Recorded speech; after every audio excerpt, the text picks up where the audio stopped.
Back with Coach Mora, we've got Connecticut and Massachusetts going head-to-head under some Friday night lights this week. The Huskies looking to bounce off of that win last Saturday. Coach, we got a new look to the helmets this week. What's the significance of this game? We're going to honor the military and salute the service. And so we are going to wear the block C with the metallic American flag in there. And we're also going to put a little stripe on it.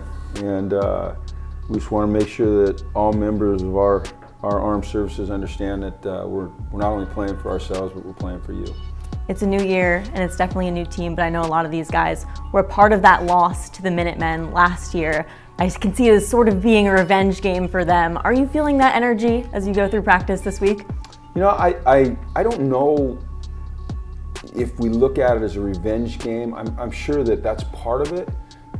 But what I like about this football team is that their motivation is more internal. It's like, how good can we be? You know, how much progress can we make each week? But I think I'd be foolish not to think that, the fact that it is Massachusetts versus Connecticut, and the fact that Massachusetts beat Connecticut last year and some of these guys were on the team wouldn't factor in there a little bit. But hopefully it's a little bit more, hey, we just want to be the best we can be. On Saturday, this team set the tone from the start. Your first and only touchdown coming on that first drive. Obviously, that's a way to make a statement for sure, but at the same time, those penalties, some third down struggles, made it difficult to score throughout the rest of the game. How much are you emphasizing in practice, keeping that offensive firepower, keeping your foot on the gas this week in practice? Oh, big emphasis. And the penalties and the third downs, they go together. When you get behind the sticks, or it's first and more than 10, or second and more than 10, then that creates really tough situations on third down. So we've just got to have better focus up front. We've got to make sure we're more precise, we're more locked in, that we don't have the human error issues that we had last week. And if we can do that, then we have a chance to sustain drives and put more points on the board. And I'm sure as you start to see some of these key players coming back from injury, that'll also help you get more opportunities as well. Devontae Houston, Cam Ross, we might see within these next coming weeks. If we do see some of those guys come back, and even that one catch from Keelan Marion, I'm sure that was exciting to see that you have so much talent that's not yet on the field yet.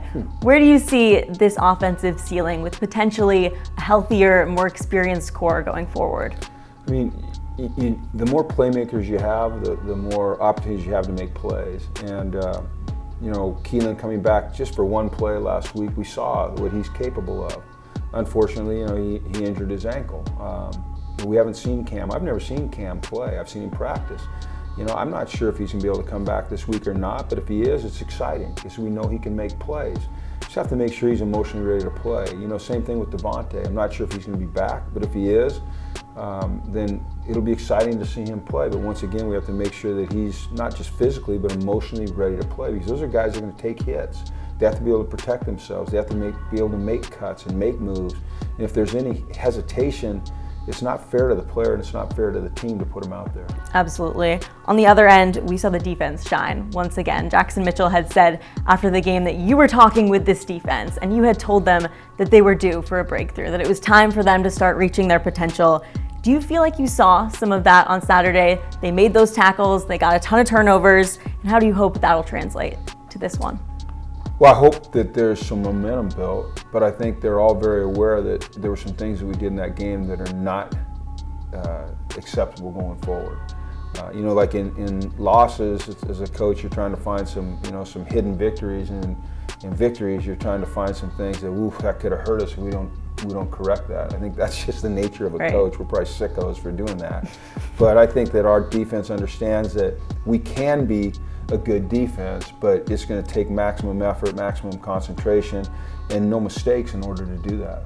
I know you've said, Coach, that getting fans back in the stands comes hand in hand with winning football games. I don't know if you saw, but this past game was the highest attendance at Rentschler Field for UConn Football this season.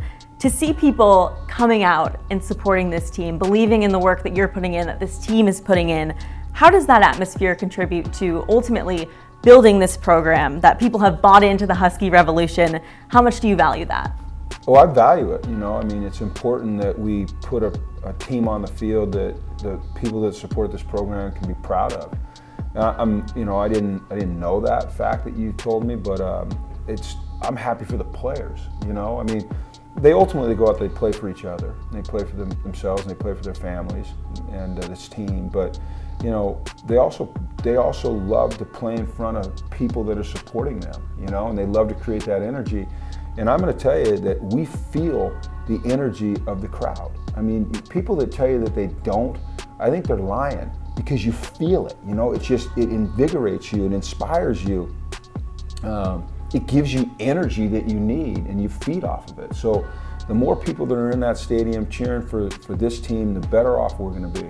Well, I'm looking forward to seeing another great crowd on Friday. Let's pack the rent. We got a rivalry matchup between UConn and UMass. Kickoff is at 7 p.m. on CBS Sports Network. Coach, as always, thank you so much. Thank you. And good luck.